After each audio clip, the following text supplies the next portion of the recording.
7.41A 3猫惨遭削弱，紫猫晋升为威慑星神数值之王。关注全才留意，上分无比顺利。大家好，我是教学UP主全才留意。7.41A 的新版本它来了，这下终于是我全才紫猫的天下了。为什么这么说？我们来看它的先天技能内在优势。现在紫猫能从属性中获取额外的攻击力和攻击速度，这2点是每个大哥都梦寐以求的数值。我们来看一个神装紫猫的出装，分别是假腿暗灭、分身斧之后林肯 BKB 2选1，然后直接大炮冰眼。我们能从属性中获取额外的55点攻击速度和36点攻击力，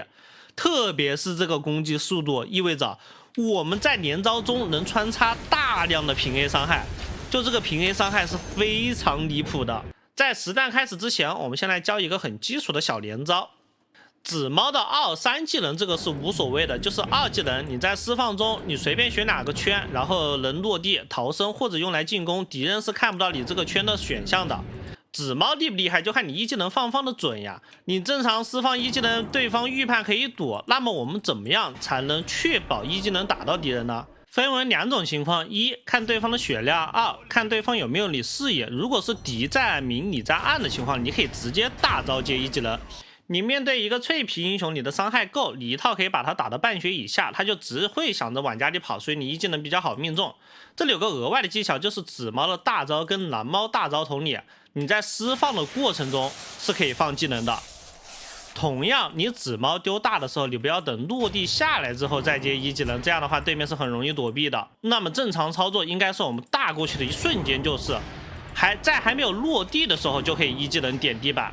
这样的话命中率会更高。第二种情况，面对一个高血量的敌人，你第1道大招斩上去不痛，他一定会想办法走位躲你的残音。我们就第1道大招用来封走位，第2道大的时候再接残音，然后打出你的牵引效果，穿插上大量的平 A 将其击杀。紫猫这个英雄我在全分段已经尝试了10几局了，不管是1号位还是2号位，大概有个90%以上的胜率。再加上它本来就是4猫里面最简单的位置，因为它的大招只有2段，它的连招是有限的，它不像蓝猫、火猫、土猫可以无限甩技能，就相对来说操作难度会比较高，大家可以操练起来。接下来一键3连，我们正式进入到今天的实战指导。紫猫的3技能以前提供的是全额护盾，而现在改为了物理护盾，所以在对线中我们的肉度肯定是有些许下降，但是内在优势出门就提供的8点攻速以及部分攻击力在游戏体感上是非常明显的。因为紫猫本身就拥有最好的这个弹道抬手，我们补刀是一定占据优势，就是你对拼打不过对面没关系，你就跟他玩正反补，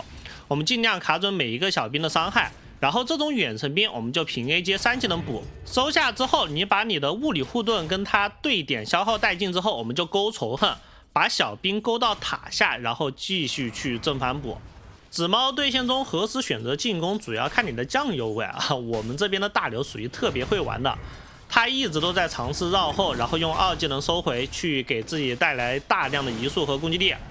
抢2之后一脚踩晕了凤凰，走位上去1人1下平 A 带走凤凰，身上有8个魔棒，这里肯定是不怕潮汐的。大刘故意残血用肉体勾引潮汐，吃一口鲜火，我开个3技能提供护盾，大刘的第2脚踩也好了，成功拿下第1波双杀。紫猫这个对线最讲究的2个字就是耐线，因为我们技能消耗不过对面，但是补刀会有优势，那我们的基础装选择就特别重要，它能帮助我们在线。比方说我打潮汐加凤凰，我是力量护网加挂件，我打大鱼或者电棍，我会选择系带加挂件。我要是打那种2个都是狂甩技能的，我有可能双护网。并且紫猫这个英雄一定要舍得买补给，我一般会买2到3组吃素，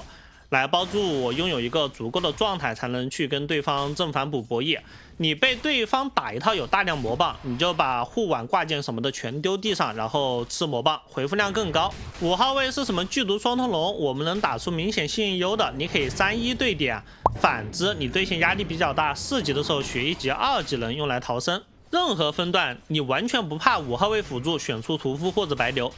你就怕队友选出这种笨笨的辅助，还喜欢站在你身后看。而真正会玩的辅助一定是在大哥残血的时候学会去跟对方换血，哪怕他换死了，但是把对方的状态打下来也是大功一件，就给了我操作的空间。凤凰想抢莲花，我直接残音接2技能，然后一个脉冲接平 A， 把一个在飞的凤凰带走，正好状态打完，我们直接原地 TP。曹曦的技能全部 CD， 而且他没有蓝量，可惜这场对局面对的是3号位的另外一位大拿曹曦猎人。曹曦猎人在新版本的改动也尤为增强。本来他对我就有点克制，他能抵挡我大部分物理伤害，最主要他这个毛技改的范围真的特别大，打我特别痛。但是只要他没有控制技能，我随时可以往地上丢护腕，然后吃魔棒恢复血量。对线1对1 solo 打不过，就可以干我玩大哥最喜欢的事情，利用好自己的高机动性，坐门游走，等大鱼打出眩晕，然后再突然大招接3技能收下对面的大哥。回线之后，我本意是放掉这个外塔，这样的话我拥有一条长兵线可以发育。但是高等级的蝙蝠和大牛全部 TP 到战场，对方的凤凰飞脸变蛋，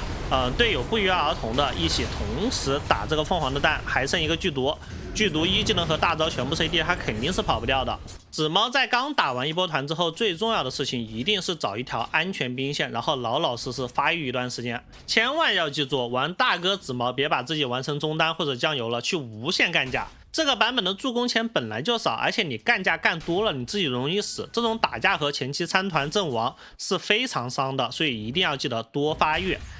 紫猫的中期装备最关键的装备我觉得只有2件，夹腿之后，要么这场对局对方是剧毒哈斯卡以及凤凰小狗都有这种敌 buff 技能，或者是你遇到那种沉默天路这种沉默体系的英雄，夹腿之后直接出分身。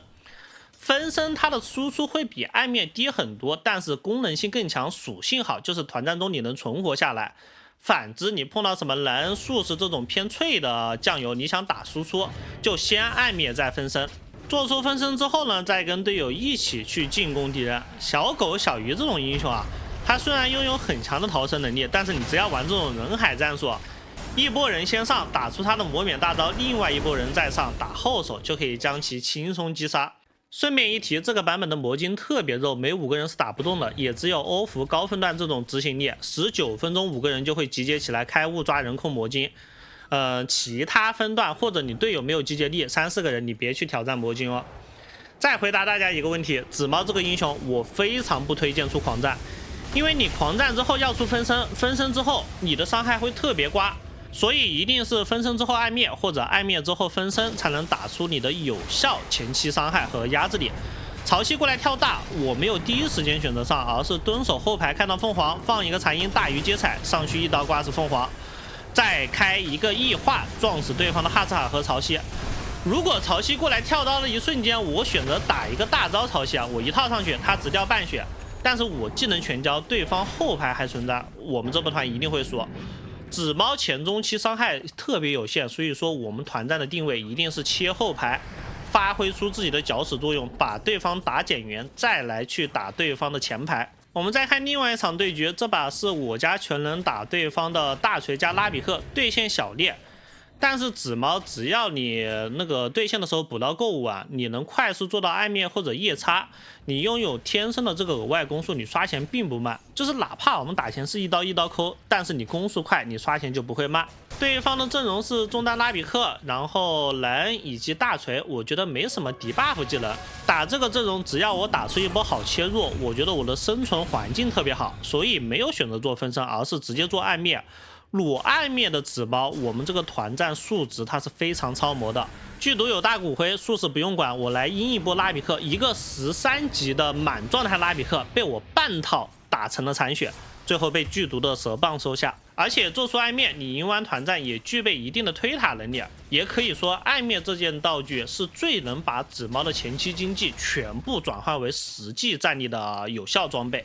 视野处看到敌法在刷野，我们卡准他最后一下，一个大招打出了这个伤害，然后第2段大招接残音，这个残音就当是风走位了，3下平 A 砍死这个敌法。下路刷钱的时候看到上路队友跟敌方交战，剧毒甩出大招，杜姆还有大，这波是肯定能反打，我们直接 TP 支援，先砍对方的后排蓝以及这个术士，2段大招秒双酱油，然后跟拉比克缠斗。回头去帮一下杜姆，对方还有个地狱火，直接2技能跨地形，他走河道，直接一个残音，正好打断了大锤的大招。大锤回龙呼啦圈被我一下平 A 打死，残余的时候先开3技能，有一个物理护盾，然后异化拉开大招，拉开距离，帕克赶到战场，黏住了拉比克，在旁边 C 杜姆经典的暂停嘲讽。暂停结束之后，观察拉比克的走位，他偷了帕克的2技能拉开距离，还有我的事，一个残音拿下4杀。经典的暗灭打架型大哥，打出优势之后，最重要的事情就是控下不朽盾，想办法进一步扩大自己的优势。而紫猫最好的7日装就是引刀，特别是面对潮汐刚贝这种被动割伤后卫，你完全有必要把引刀升级为大引刀。可以看到我们中期紫猫的输出是完全看不懂的，对方的双酱油一刀一个小朋友，这个伤害在所有英雄中都实属超模。最后一个细节，面对对方的蓝恩白流你紫猫特别缺一个林可。假如打对方小强 SK 这种范围性眩晕，你也可以尝试做一个 BKB， 就是你一定得有一件保命装。大哥紫猫如果不考虑出大引刀的话，最后一个神装肯定是冰眼了，完全才就要加最狠的属性，但是因为冰眼这个装备特别贵，所以它一定是最后一件装备。然后顺带提一下，物理紫猫千万别出魔晶，因为你打前靠平 A， 靠暗灭和分身斧，你魔晶1400块钱不加任何属性。包括这个版本，因为数值的改动，紫猫打中也特别厉害。同样，你这个中单很肥的话，也是不需要出魔晶的，只有穷紫猫才出魔晶来补你的刷钱能力。作为下期的预告中单紫猫，我们简单讲一下它的装备，就是一定要出一个法克，因为现在紫猫的内在优势不加你的魔法抗性。法克又有续航，又加你的魔抗，能增加你的正面硬刚能力。法克之后再出 A 杖 ，A 杖可以让你的3技能变成2段，并且附带沉默效果，多了一手限制技能。再之后也是 BKB 林肯2选1，然后走纯法系可以选择出玲珑心和生辅兵甲。想再转物理，在 BKB 林肯之后出大炮或者大引刀等道具。以上就是本期的教学，还不赶紧速速上号！